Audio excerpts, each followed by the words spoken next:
As for the rising coronavirus cases in our area, restaurants may be part of the problem, but it is still nonetheless a gut punch to restaurants in New York City. No more indoor dining. On March 20th, 5 days after closing schools, Cuomo forced the closure of all non-essential businesses. Restaurants were later allowed to open for limited indoor capacity during the summer. Since then, they've been granted additional outdoor dining. As of December 11, Cuomo decided that all indoor dining would be prohibited indefinitely. Irene, owner of Kellogg's Diner in Williamsburg, talked with us about how her restaurant has been harmed by these restrictions. My husband, Chris Siderakis, bought this diner in 2013. I was a stay-at-home mom. I have 4 beautiful boys, Femi, Billy, Mario, and Dimitri. They're all at the ages under 18 years old. And my husband was a very successful diner owner in New York City. And this was the last diner he bought back in 2013. He ran it successfully. He bought it from, it was already successful. And he just made it even better. We met at one of his diners and we got married right away. It was an instant, love at first sight. And we got married right away. We had children right away and I stayed home. In 2018, my husband unexpectedly died. He had an allergic reaction. So they say that he had an allergic reaction to his meds and high blood pressure medication. And Chris died within a week. So it was something that hit us out of nowhere. All my kids, again, under the age of 18. There was no other income other than the diner. And I had to make the choice either to sell the diner or continue his legacy, which was huge. His legacy was big and great. And even though I thought it was unimaginable, I couldn't let his legacy go. Irene had never worked a day in the diner until her husband's passing. His death forced her to learn the ins and outs of operating a business and running a restaurant. 2 years later, I'm like, okay, I got this now. I learned the basics.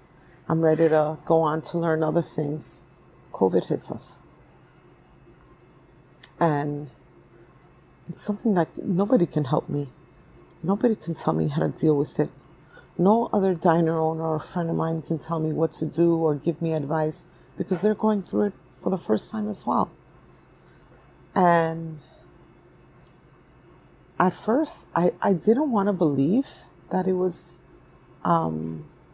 this serious or bad because we've been through the swine flu. We've been through other kind of little that killed so many people, but yet we never got locked down. Our schools were never closed. So it was something that I thought that was temporary. I said, you know what, in 2 weeks, but I respected it. And I chose to close the diner for 2 weeks. Something my husband would never do, ever. But come July, no. That's where the hypocrisy started.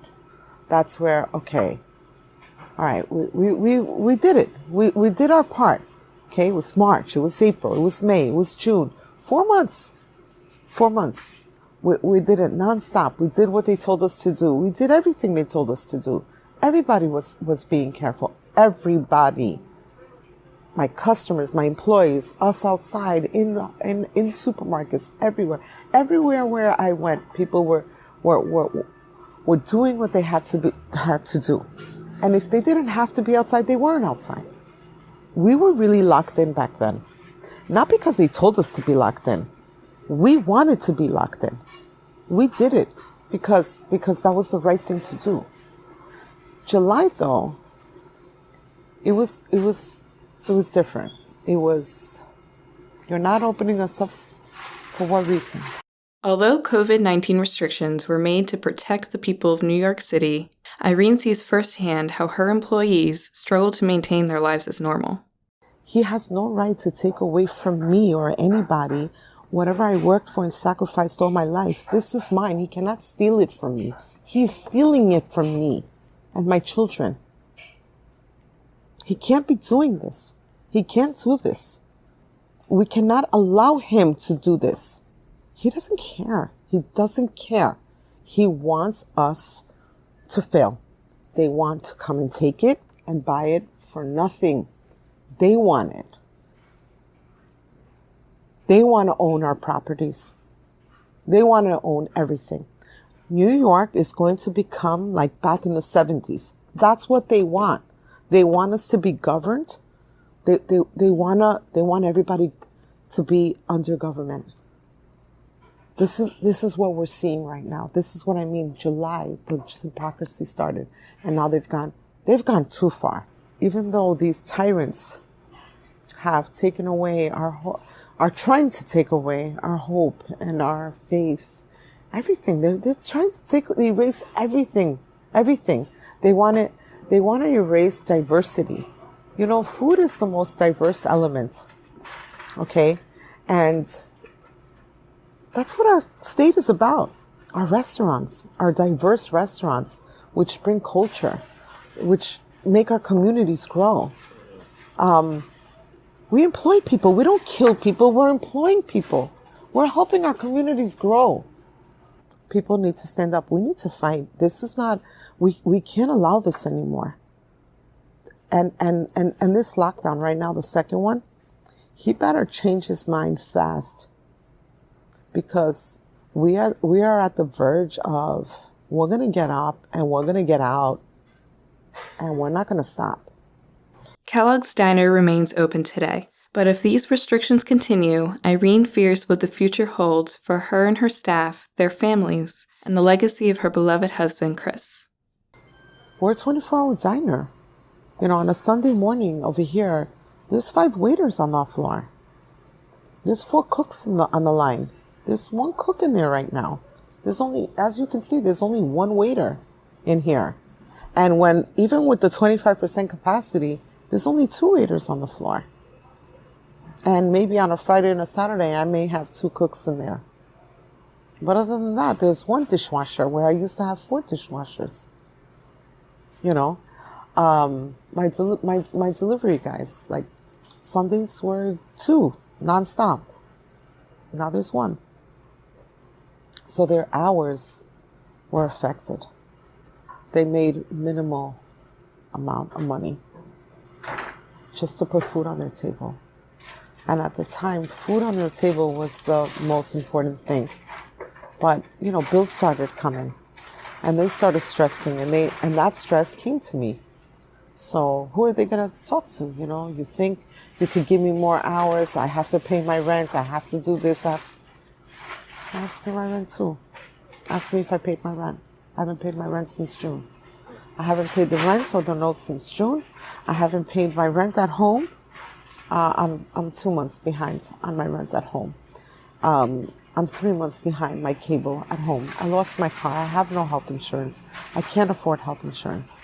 I haven't had health insurance since March. I do not have health insurance right now at all. And I just pray nothing happens to me and that I don't need it. You know, it's shocking when you're used to living a certain way of life, you know, and then all of a sudden you don't have it. The fear, once again, the fear has corrupted my body. Losing my husband, getting COVID, the business, my mother getting everything. The word fear has abused me.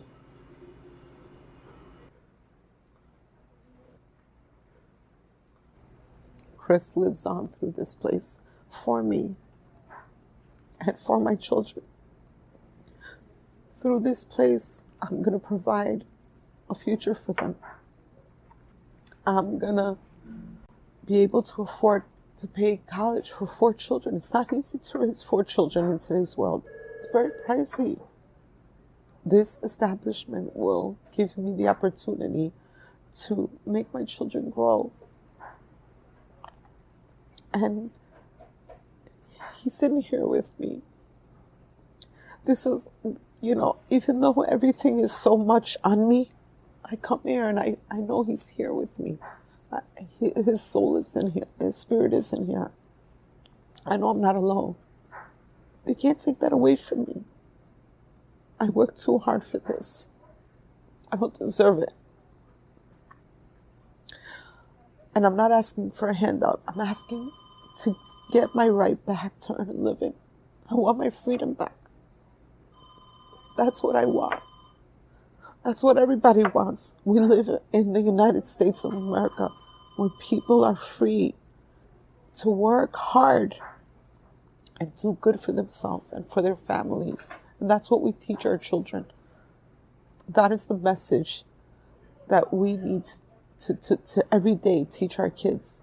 That no matter what work you do, anything, as long as you're working, as long as you're working hard, and you're gonna go forward. So this diner to me is Chris, and I don't want to let that go.